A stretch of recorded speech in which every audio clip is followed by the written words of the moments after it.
그러면 예. 김동 선생님은 뭐로? 전 유연근무제라고 이렇게 했는데 네. 아마 그 강주시나 전라남도에 있는 웬만한 공공기관은 다 이 유연근무를 하고 있을 것 같아요. 이제 유연근무라고 한 이유는 보통의 회사들 같은 경우는 9시 출근하고 6시 퇴근하는 이런 쳇바퀴 도는 삶을 사는 대부분 직장인이 대부분일 텐데 여기 이용고 나서 유연근무를 하다 보니까 제가 대학원 갈 수 있는 시간을 제가 마음대로 조정하고 직장과 제 공부, 개인 사생활을 좀 분리할 수 있는 그런 도구가 좀 되더라고요. 그래서 유연근무 하기 전과 후로 따지면 제 삶의 질은 좀 많이 좀 상승한 것 같아요.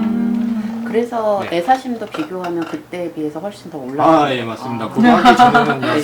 그 차코리아 같은 걸 맨날 검색하다가 유연근무제를 한 이후에 네. 그러게 됐습니다. 내가 입사 전까지 돌아봤을 때 했었던 가장 잘했던 준비 단 하나 네, 뽑으라면 어떤 게 있을까요?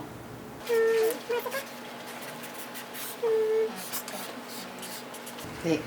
자, 그러면 네. 어떤 분부터 선생님? 네, 저는 열심히 적었던 이정서 선생님의 답을 먼저 보고 싶습니다. 네, 저는 이건데요.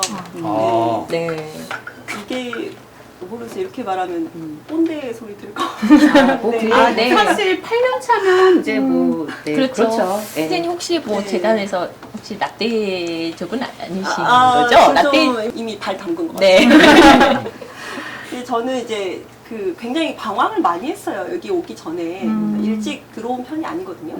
34부터 여기서 일을 했기 때문에 그래서 그 전에 했던 경험들이 사실 제가 의도했던 바는 아니었어요. 그때 처음에는 빨리 어딘가에 정착하고 싶었으나 네. 그게 잘 되지 않아서 계속 이것도 해보고 저것도 해보고 했던 것이 네. 결과적으로 여기 들어왔을 때 그 업무를 하는데 굉장히 많은 그 저도 모르는 여러 그 재산이 좀 돼 있고 그리고 무엇보다도 면접을 할 때 굉장히 당했던 것 같아요. 제가 경험을 많이 했던 것이. 그러면 지금 사실 선생님은 그 전에 입사할 때 요즘에는 취업 준비하시는 선생님들이 지금 NCS 지금 네. 제도에 지금 하고 네. 있잖아요. 그런데 지금 만약에 그 준비를 하고 있는 선생님들한테 그 지금 준비하고 있는 분들한테 광주문화재단에서 어떤 경험과 어떤 지금 역량을 가진 분들을 인재로 생각하시는지 약간의 조금 힌트를 주신다고 한다면 그 20대 대학 졸업한 지 얼마 안 된 직원들이 NCS 시험을 거쳐서 이렇게 들어오거든요. 네.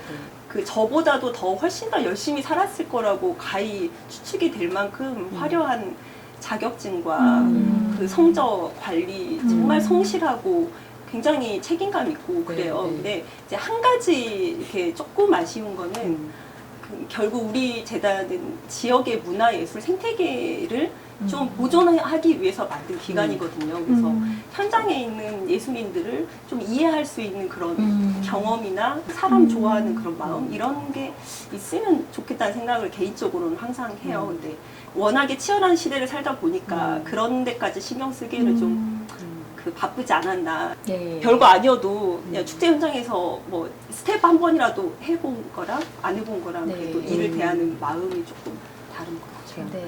왜냐면 저희가 그 궁금했던 게 저는 현장에서 지금 근무를 하고 있고 현장에서 지금 여기 뭐 기초예술 단체라든지 예술 단체를 운영하고 있다 보니까 이 직원분들하고 가장 많이 밀접한 관계가 있는 일반 시민으로서 그 직원들의 그 역량이라든지 하는데 그 어떤 게 가장 중요한 포인트로 작용을 하는지 되게 궁금했어요. 그런데 금방 말씀하신 것처럼 그런 좀 약간의 그 예술 단체와 유대 관계가 조금 있었으면 그리고 현장의 경험이 더 많이 없다 보니까 사실 현장 경험이 더 많은 우리로서는 약간 좀 답답하다?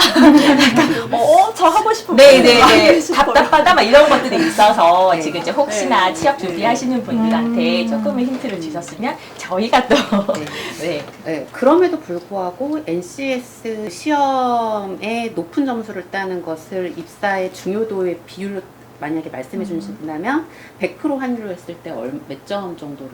일단 그 통과를 못하면 입사를 못하니까 그렇죠. 지금. 여러분들 네. 들으셨죠. 일단은 시험도 중요하고, 그러니까 여러 가지 분배를 좀 네. 전략적으로 좀 해야 될 것 같아요. 그렇죠. 참 어려운 맞아요. 그런 과정인 것 네. 같기도 하고.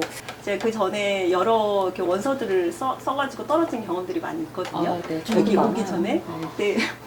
광주전남연구원에도 원서를 써서 떨어졌어요. 아, 그렇구나. 워너비에 이미 그래요. 들어가면 워너비. 아. 어쩐지 눈빛이 다르더라고요, 네. 언니. 네.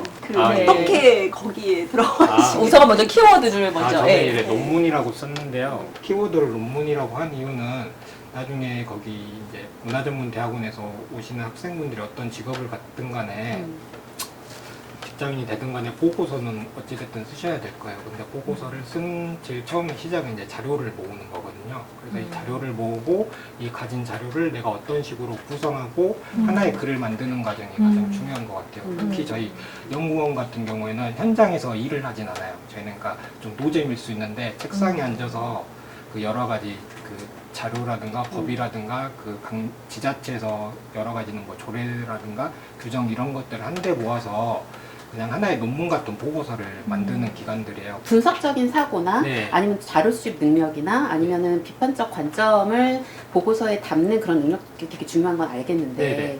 선생님께서 극기 입사하기 전까지 가장 중요했었던 그 준비 그게 무엇이라면 논문이라고 쓰셨잖아요. 아, 이거는 이제 학위 논문, 그러니까 석사학위 아, 논문을 말한 네네. 건데요. 이거 제가 아마 석사학위 논문을 안 쓴 상태에서 아마 연구원 가서 지금 일을 했으면 저는 아마 그만뒀을 거예요.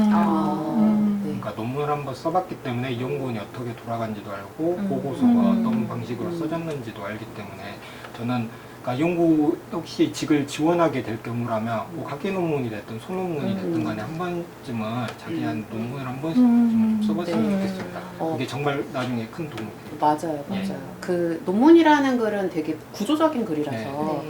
제가 봤을 때는 대학원이 가질 수 있는 가장 메리트인 지점은 있는 거거든요. 특히 이제 연구원의 삶이라고 한다면 진아쌤 네. 아, 저는 어? 그 입사 전에 어떤 준비를 내가 제일 잘했다 이 질문이었잖아요. 네. 그래서 저는 상상이라고 쓰긴 했는데 어떤 상상이었냐면 아까 경험 말씀하셨잖아요.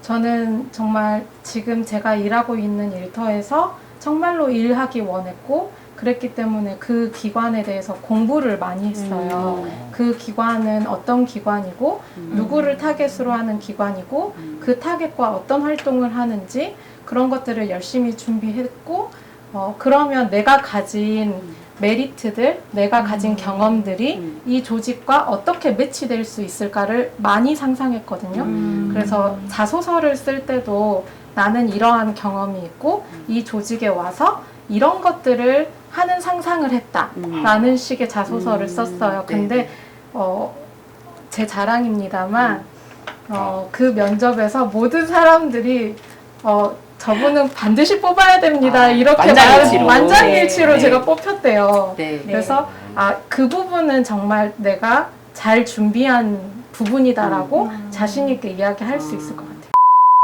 기본적으로 지원서를 낸 이후에 이런 거는 되게 사소하지만 되게 하지 말아야 될 게 어떤 게 있을까 이런 부분도 좀 궁금할 것 같거든요. 네. 어떻게 생각하세요? 면접 준비를 하잖아요. 그러면 이제 워낙에 이력서를 여러 군데 내다 보니까 그런 것 같은데 그냥 이 기관이 어떤 기관인지 전혀 모르는 상태에서 이해도도 없이. 네, 관심이 없었는데 그냥 이력서를 썼기 때문에 그때 이제 급하게 본 거예요.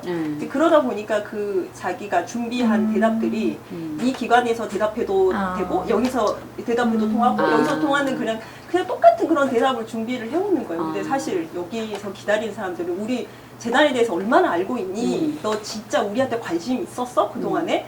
너 정말 문화의 현장에 정말 좋아했었어? 이거 궁금해 하거든요. 근데 그러니까 약간 진학생 맞아요. 얘기하는 네. 비슷한. 기관에 대한 궁금증을 가지고 공부를 철저하게 해가는 거는 좀 기본 중에 기본인데 저희 같은 경우는 면접을 모든 직원이 다 들어가서 보거든요.